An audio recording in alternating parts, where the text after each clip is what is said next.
എടാ ഞാൻ അതിന് എപ്പോഴും അതിനോട് ഇഷ്ടാന്ന് പറഞ്ഞിട്ടുള്ളത്. മാത്രല്ല എനിക്ക് കല്യാണത്തിന്റെ സെറ്റപ്പ് ഒന്നും ഒട്ടും ശരിയാവില്ല.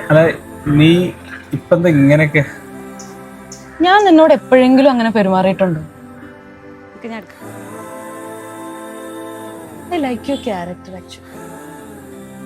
നീ എന്റെ ലൈഫിൽ ഇങ്ങനെ എപ്പോഴും ഉണ്ടായിരുന്നെങ്കിൽ.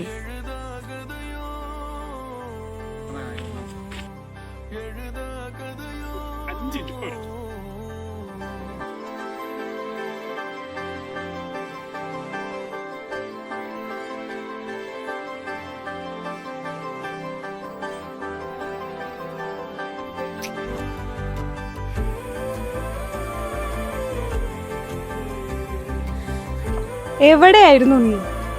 എടോ, നീ ഇത് എങ്ങനെ എടുക്കുമെന്ന് എനിക്കറിയില്ല. എനിക്കിതൊരു ഫ്രണ്ട്ഷിപ്പായിട്ട് മാത്രം മുന്നോട്ട് കൊണ്ടുപോകാൻ പറ്റാത്ത പോലെ എനിക്കൊരു ഇഷ്ടമൊക്കെ തോന്നി തുടങ്ങുന്നുണ്ട്.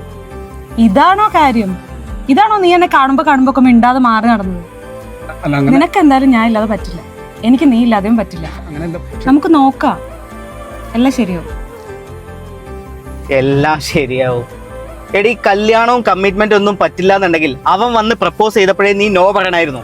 അവന് വിഷമാവണ്ടെന്ന് കരുതിയിട്ടാ ഞാൻ ഒറ്റയടിക്ക് ഒരു നോ പറയാഞ്ഞത്. ഞാൻ അവനെ എന്റെ ഒരു ബെസ്റ്റ് ഫ്രണ്ട് ആയിട്ടാ കണ്ടിട്ടുള്ളത്. Best friend? ആ ഓഫീസിൽ എല്ലാവർക്കും അറിയാം നിങ്ങൾ തമ്മിൽ എങ്ങനെ ഉണ്ടായിരുന്നെന്ന്. ആളുകളുടെ ഇമോഷൻസ് വെച്ചിട്ടാണ് അവളുടെ ഒരു എനിക്ക് ഒരുപാട് ഫ്രണ്ട്സ് ഉണ്ട്, അതിൽ പലരും എന്നോട് ഇഷ്ടം പറഞ്ഞിട്ടുണ്ട്. അവരൊക്കെ ആയിട്ട് ഞാൻ ഇപ്പോഴും നല്ല കണക്ഷനില്ല. ഇവൻ ഇത് ഇത്ര സീരിയസ് ആയിട്ട് എടുക്കുന്നു ഞാൻ വിചാരിച്ചിട്ടില്ല. Actually, how many mummies and daddies do you have?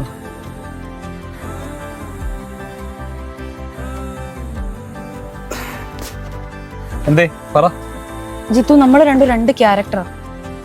പക്ഷെ നീ എനിക്ക് എന്നും എന്റെ കൂടെ നടക്കുന്ന പരിപാടി ഞാൻ അങ്ങ് നിർത്തി. എനിക്ക് എൻ്റെ ലൈഫിൽ ഒരുപാട് കാര്യങ്ങൾ ചെയ്യാനുണ്ട്. എൻ്റെ ഇമോഷൻസിനെ വാല്യൂ ചെയ്യുന്ന വീട്ടുകാരും കൂട്ടുകാരും ഉണ്ട് എനിക്ക്. നിന്റെ ഈ ക്യാരക്ടർ കണക്ഷൻ പരിപാടിക്ക് കളയാൻ എൻ്റെ ഒരു സമയമില്ല കേട്ടാ. ജിത്തു, ദേഷ്യമല്ല എനിക്ക് നിന്നോട്.